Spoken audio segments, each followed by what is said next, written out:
So here we go for a walk, me and my friend who we usually catch up during the weekends to get out and get the nice fresh air, make movements for our health, and just refresh and take off what is in our head to like offload and talk about the best for ourselves and our children and what makes us who we are.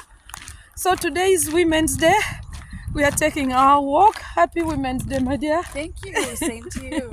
Yeah, so basically, as I was telling you earlier on about my childhood as growing as a young girl in the village, as we grew up, it was so the girls were being taken like as on the way to fetch water or on the way coming back. They will wait for you, the boys stage with the local boys in the village, in our village, plus the boy who is interested in you, who comes from a different village. So they come and then like they collaborate or they communicate. So they will just take you. And this will take like 2 weeks and the parents will not know, but as it was something that was really happening, so parents will automatically know that, oh, my daughter has been taken for marriage. And this could be at the age of 13, 12, by that time. That was in the early 90s. And after some weeks, then the parents of the boy who took that girl will come to the family of the girl who was taken by their boy to inform them that we have your daughter and we have come to discuss marriage. So that means dowry and all this. So by the time the girl will come back to the parents, she's coming carrying a baby. That's when she's released, because they know that now she cannot go anywhere. She has a baby and she's married. It was a very traumatic experience, but growing up as a girl, it was like something we knew would happen to any of us at any time. So you were just waiting. When was it? When will your time be? And there was this, you become anxious when you start developing breasts. I remember I hid my breasts, like I could wear sweaters to not let it be seen, because that was the sign you're ready for marriage. You can imagine. And so when I reached the age of 13, 14, no, 15, that was when my father took me, or I would say my parents, because my mother really struggled, because being in marriage, she knew what women go through. So she didn't want her daughter, her first child, the first child in the family, to go through. So she really put effort. And we had a cousin who had a little bit of an upper hand. So I was taken to live with that cousin. And that is how I survived early marriage in my village. But most of my teenage girls, I feel so sad even talking about it, they are now either grandmothers or even great-grandmothers, to be honest, because the majority of them were married. I remember there's a family of my uncle in the village. They had, how many? I think 5 girls, but all those girls were taken off. I think the last one even was married off. She went when she was, I think, 12, the youngest one. And they were all married. So now, since I've stayed here for quite a long time, I really don't know how they look like. They might be very old women now, grandmothers. It's so sad. It's so sad to really imagine what we go through. And another thing, also, when you are married, when one of your aunties marry and he either happens to die and has left kids, you who is the first child in the family, you become the mother of those kids. they will take you like as the sister to my dad, who is my auntie, happens to die and was married. I will be either married off to the husband, yes, or I become the mother to her kids, and those kids become mine, and they are known to me as they're my kids, and I do not have the right to say those kids are not mine. They belong to me. They belong to me. And also, when you visit your auntie and your auntie's husband stays with you, there's no problem about that. That was by then.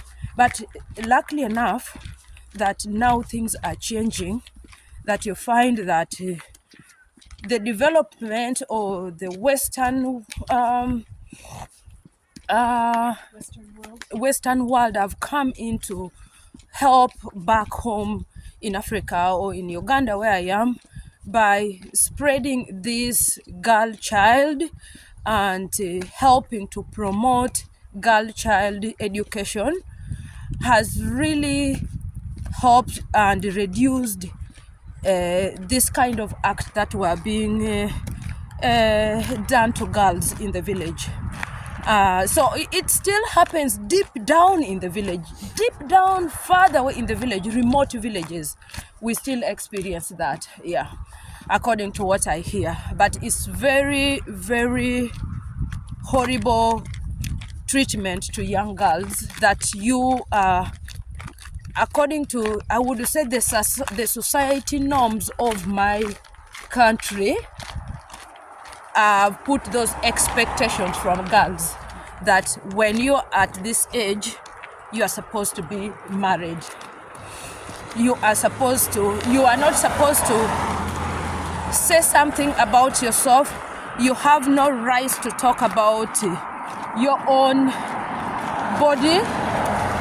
You are dragged to go to be somebody for somebody, you know, and you cannot express your feelings. You are supposed to be submissive. You are not supposed to show anger likely person, because that is not a woman. Your feelings should not be expressed. It is all about the other person. You have to abide by what the other person decides about you. You're just an object to this person. So you can imagine how far we have come with celebrating Women's Day today, that women are able to express their feelings.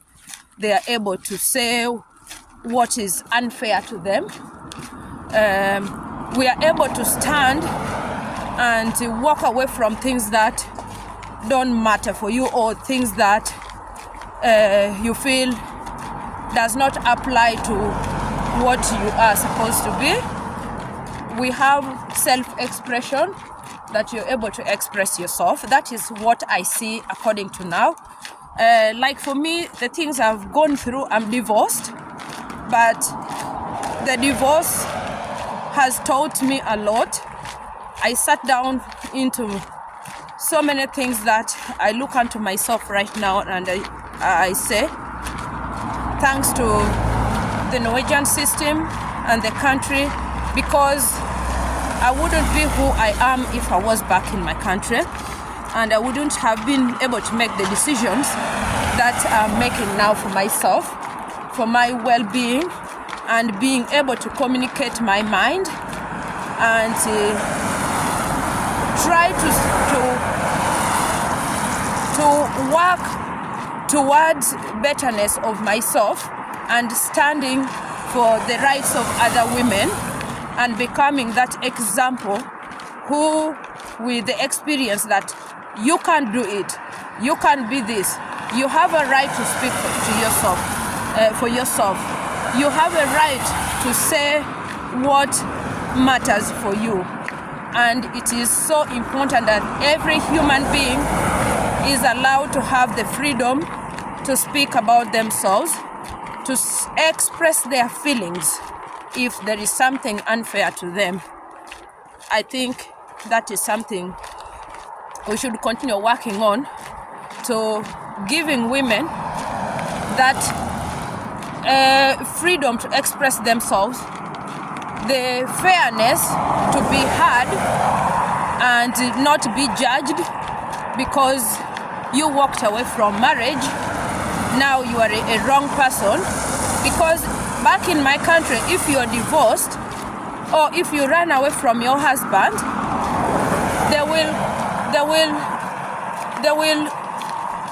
your husband will come to your family and beg for forgiveness, and then your family members will push you back to go to try again, and you are in the same circle. And then the person is like, I got you. Didn't your parents give you back? But right now, they are trying to work on listening to everyone, and women's empowerment has helped a woman to make a decision. Because why were women being sent back to their husbands by then? She has no way to take care of herself. She's not having any financial income that she could stand on her own.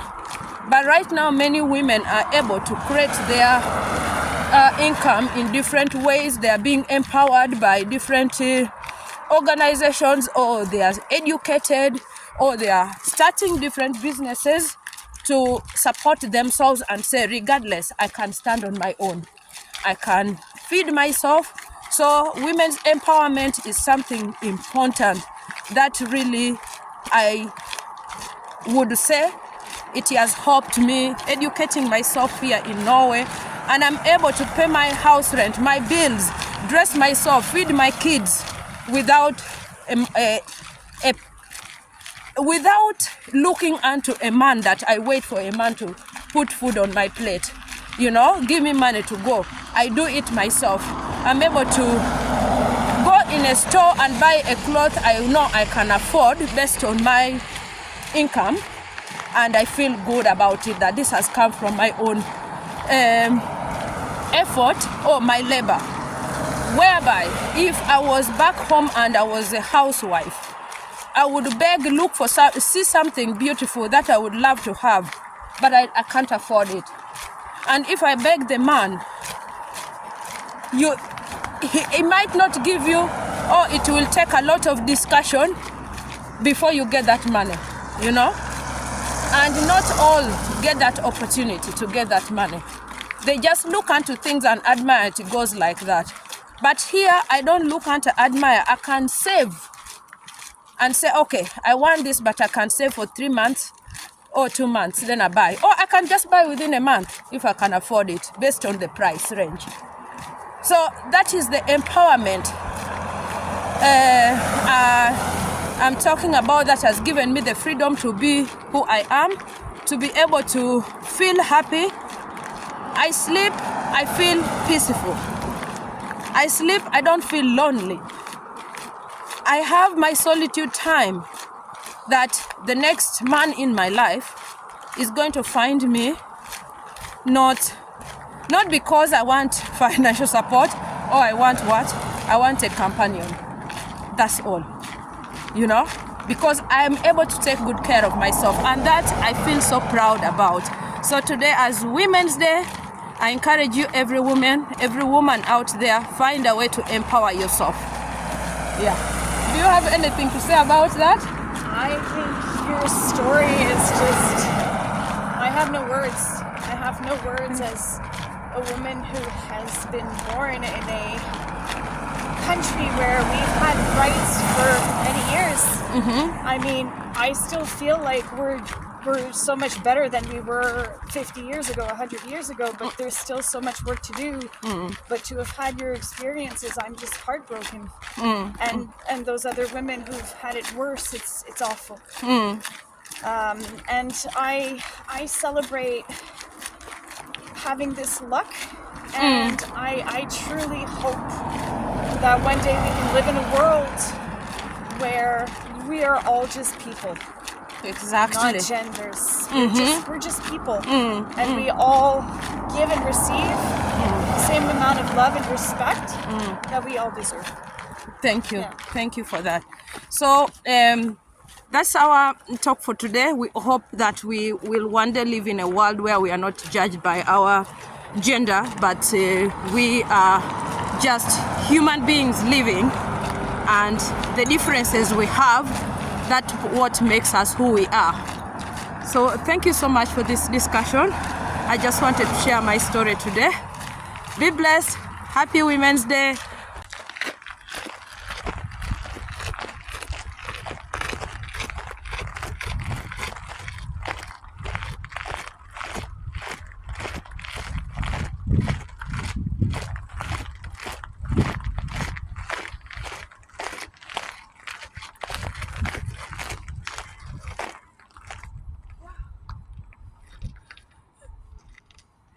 Yeah.